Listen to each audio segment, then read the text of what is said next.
Dear student, in the last lecture we have seen weather and climate. विद्यार्थी मित्रांनो, मागच्या तासाला आपण त्या ठिकाणी असणारं जे काय हवामान जे आहे तर त्या हवामानाविषयीची असणारी जी काही माहिती जी आहे तर ती माहिती त्या ठिकाणी पाहिली. Then we have seen changes in weather.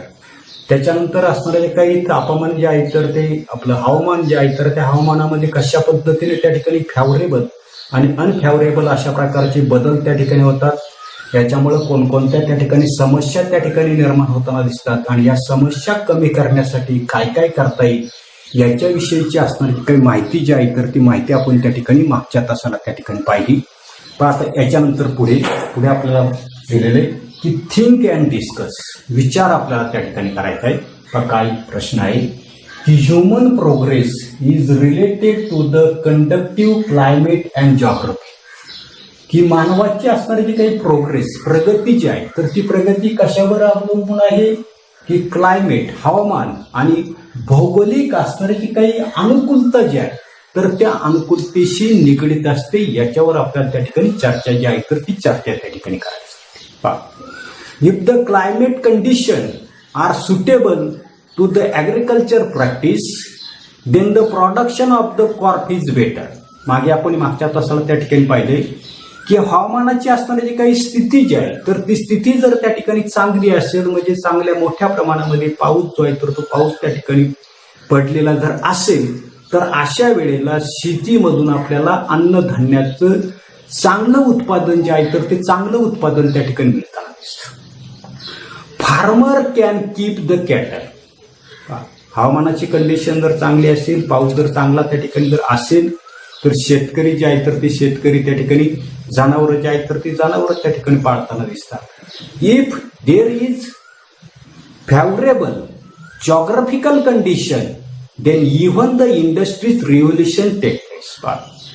की आपल्या लक्षात येतं नसतंय की विविध अशा प्रकारची जी काही जॉग्राफिकल कंडिशन असेल म्हणजे भौगोलिक अशा प्रकारची अनुकूलता जे असेल तर त्या ठिकाणी औद्योगिक क्रांती होत नसते. म्हणजे आता फेवरेबल जॉग्राफिकल कंडिशन म्हणजे त्या ठिकाणी असणारा काही कारखाना एखादा कारखाना असेल तर त्या कारखान्यासाठी लागणारे जे काही पाणी जे आहे तर ते पाणी जर त्या ठिकाणी विपुल प्रमाणामध्ये असेल ज्या भागामध्ये असेल तर त्या ठिकाणी अनेक अशा प्रकारचे उद्योगधंदे जे आहेत तर ते उद्योगधंदे त्या ठिकाणी निर्माण त्या ठिकाणी होताना दिसतात.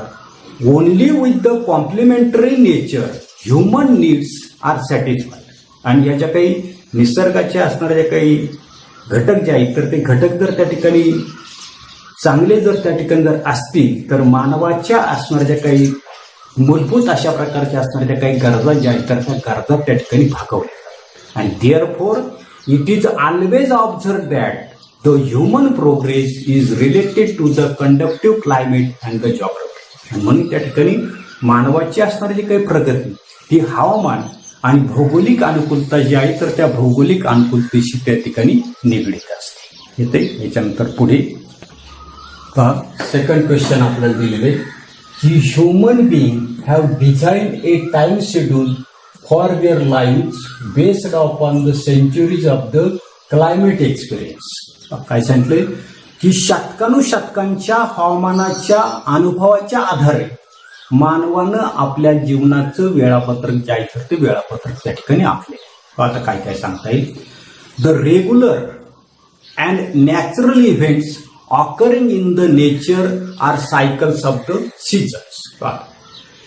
की आपल्याला असणारे जे काही चक्र जे आहेत उन्हाळा असेल पावसाळा असेल हिवाळा असेल अशा प्रकारचे काही natural cycles of the seasons जे आहेत तर ते काय होत नसतात की त्या ठिकाणी नियमित आणि नैसर्गिक अशा प्रकारचे जे काही बदल जे आहेत तर त्या बदलांमुळे त्या ठिकाणी हे जे काही ऋतू जे आहेत तर ते ऋतू आपल्याला भूतलावर त्या ठिकाणी आढळून येत नसतात. Man has experienced these natural phenomenon for last thousands of years.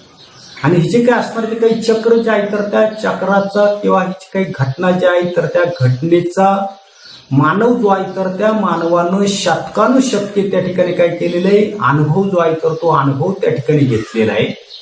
The records of these events काय सांगितलेलं आहे the record of these events are also document. आणि जे काही बदल जे आहे तर त्या बदलाची असणारी काही नोंद जी आहे तर ती नोंद त्या ठिकाणी मानव जे आहे तर त्या मानवाने त्या ठिकाणी ठिकाणी ठेवले. Man always plan his activities such as farming, celebrations of festivals and other day-to-day activities according to the climate condition.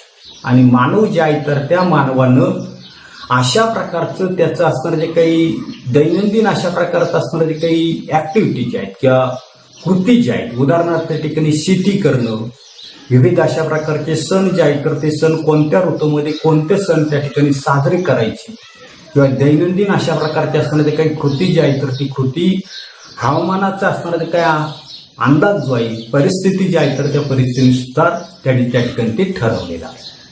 आता उदाहरणार्थ पहा, for example sowing of seeds in the monsoon and taking harvest in the winter.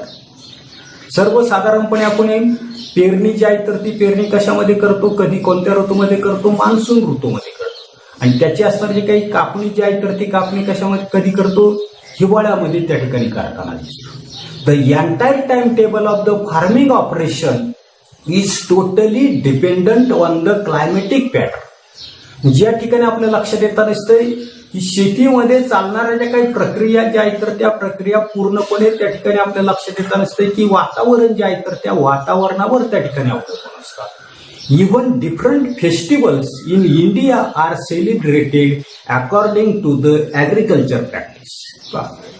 की आपण आपल्या देशाचा जर त्या ठिकाणी विचार जर केला तर आपल्या देशामध्ये सुद्धा अनेक अशा प्रकारचे असणारे काही सण जे आहेत तर ते सण त्या ठिकाणी साजरे केले जातात. आणि त्या वेळेला आता हे सण कधी साजरे केले जातात तर शेतीची जी काही कामं जी आहेत तर त्या कामाशी त्या ऋतूमध्ये ते सण त्या ठिकाणी साजरे केले जातात. उदाहरणार्थ तिळगुळ समारंभ आहे की हा आपल्याला लक्षात येत नसतं की जानेवारीमध्ये असतो, म्हणजे हिवाळ्याचा दिवस त्या ठिकाणी असतो. म्हणजे सर्वसाधारणपणे विविध अशा प्रकारचे असणारे जे काही फेस्टिवल्स सण जे आहेत तर ते सण समारंभ शेतीचे असणारे जे काही प्रॅक्टिसेस जे आहेत, ॲग्रिकल्चर प्रॅक्टिसेस जे आहेत तर त्या काळामध्ये काही केलं तर त्या ठिकाणी ते साजरे केले जातात. त्याच्यानंतरचा तिसरा प्रश्न आपल्याला दिलेला पहा की scientist find it necessary to study climate in the view of the effects on the agriculture products.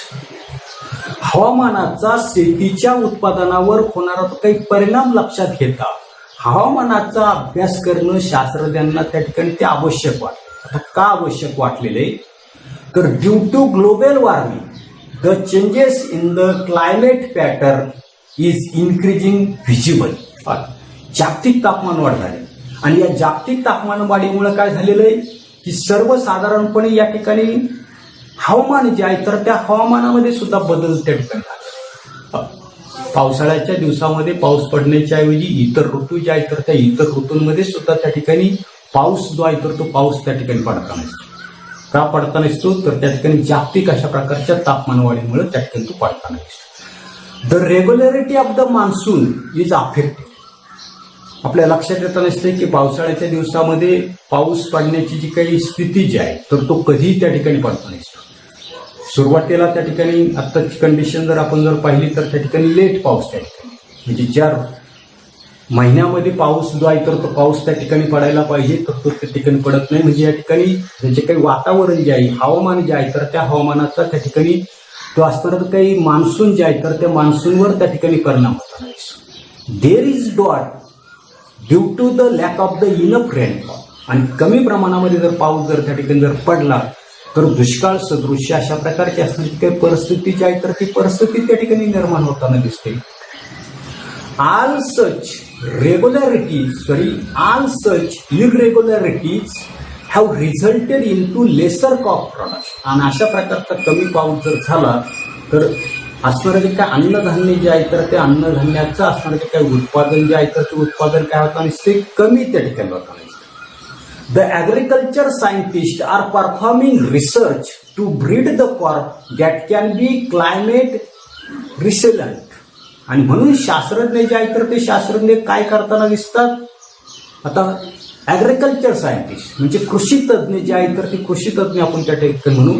ते कृषी तज्ज्ञ काय करताना दिसतात तर कमी असणारे जे काही पाणी जे आहे तर त्या कमी पाण्यामध्ये त्या ठिकाणी काय होतील तर ते त्या ठिकाणी त्या पिकाचं उत्पादन येईल किंवा अनफेवरेबल कंडिशन असताना सुद्धा त्या ठिकाणी ते पीक जे आहे तर ते पीक त्या ठिकाणी आपल्याला त्या ठिकाणी येईल अशा प्रकारच्या संकरित जाती ज्या आहेत तर त्या जाती त्या ठिकाणी ते ॲग्रिकल्चर सायंटिस्ट त्या ठिकाणी निर्माण करतात. आणि for this purpose they have to take into account the pattern of the climate change. आणि याच्यासाठी ते असणारे काही ॲग्रिकल्चर सायंटिस्ट जे आहेत तर ते ॲग्रिकल्चर सायंटिस्ट त्या ठिकाणी आज काही वातावरणामधला होणारा जो काही बदल जो आहे तर तो बदल त्या ठिकाणी काही करता दिसतात, विचारात त्या ठिकाणी घेताना दिसतात. आता पुढे पेज नंबर 97 वर आपल्याला त्या ठिकाणी स्पेशल डे दिलेला आहे. काय दिलेलं आहे की 23 March is observed as World Meteorological Day. नीट लक्षात घ्या काय सांगितलेले की 23 मार्च काय आहे तर वर्ल्ड मेट्रो काय दिले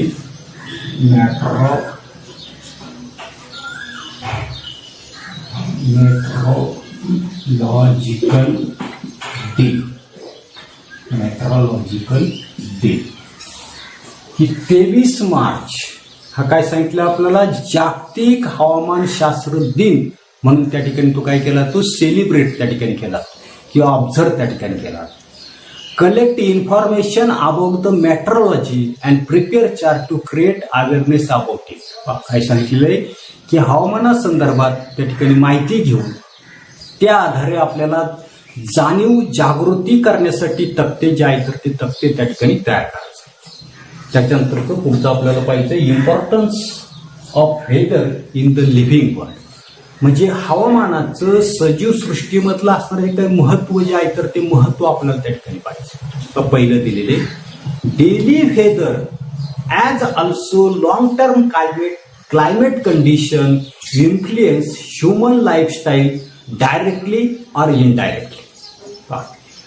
दैनंदिन आणि दीर्घकालीन हवेचा व हवामानाचा मानवी असणारी जी काही जीवन पद्धत जी आहे तर त्या जीवन पद्धतीवर डायरेक्ट किंवा इनडायरेक्ट प्रत्यक्ष किंवा अप्रत्यक्ष त्या ठिकाणी प्रभाव जो आहे तर तो प्रभाव त्या ठिकाणी पडत असतो. Land water bodies plants and animals collectively form the natural environment on the earth.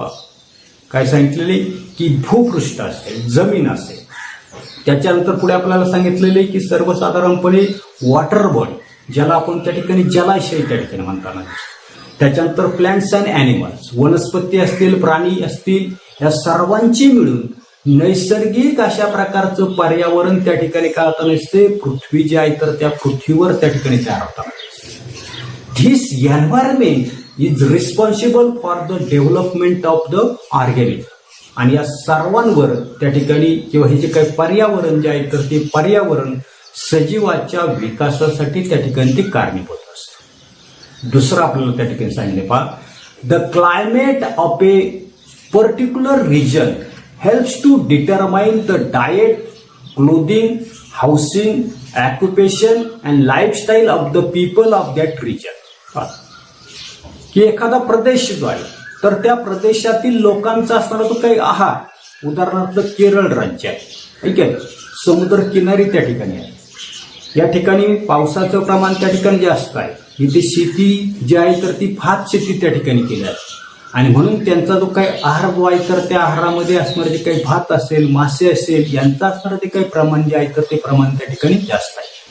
म्हणजे एखादा असणारा जो काही प्रदेश जो आहे तर त्या प्रदेशातील लोकांचा असणारा जो काही आहार असेल पोशाख असेल घरे असेल ऑक्युपेशन म्हणजे व्यवसाय असेल किंवा लाईफस्टाईल जीवन पद्धती निवडण्यास त्या प्रदेशातील हवामान जे आहे तर ते हवामान त्या ठिकाणी काय होता नसते साह्यभूत त्या ठिकाणी ठरताना.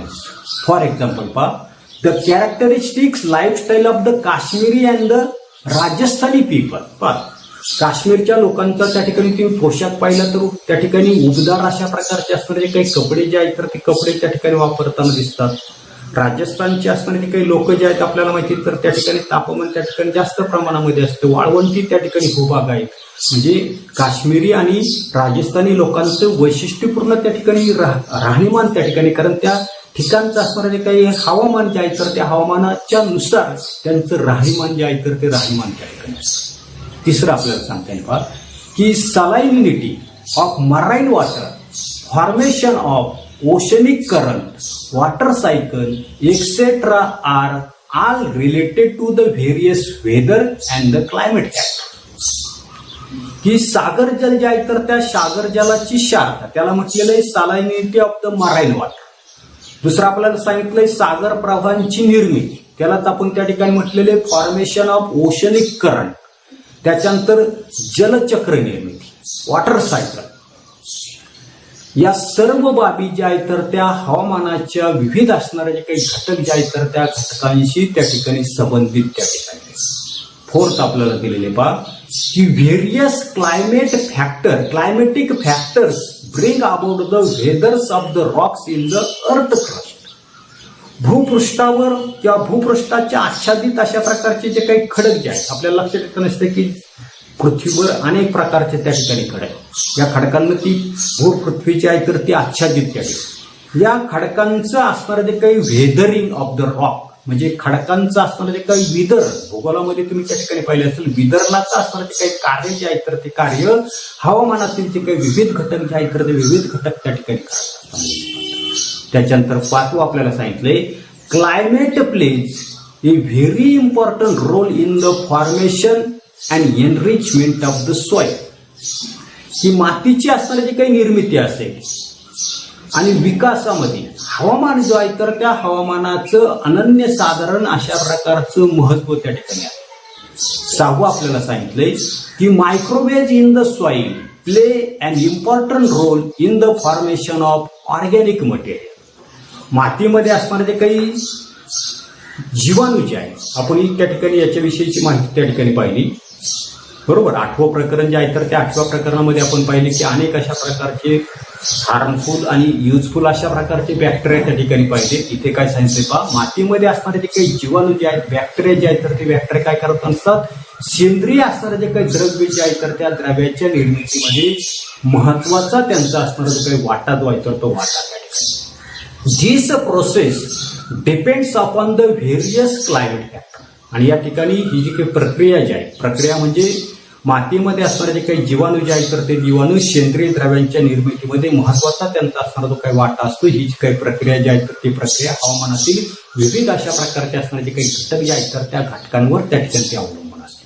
Thus it is very clear that the study of metrology is very important from the view point of the human life. आणि म्हणून त्या ठिकाणी आपण जे काही 6 घटक जे पाहिले तर या वरील अनेक गोष्टीवरून त्या ठिकाणी आपल्याला त्या ठिकाणी स्पष्ट होताना असते की वातावरण आणि हवामानशास्त्राचा अभ्यास हा मानवी जीवनाच्या दृष्टिकोनातून कसा आहे अनन्यसाधारण अशा प्रकारचा त्या ठिकाणी त्या येते. याच्यानंतर पुढे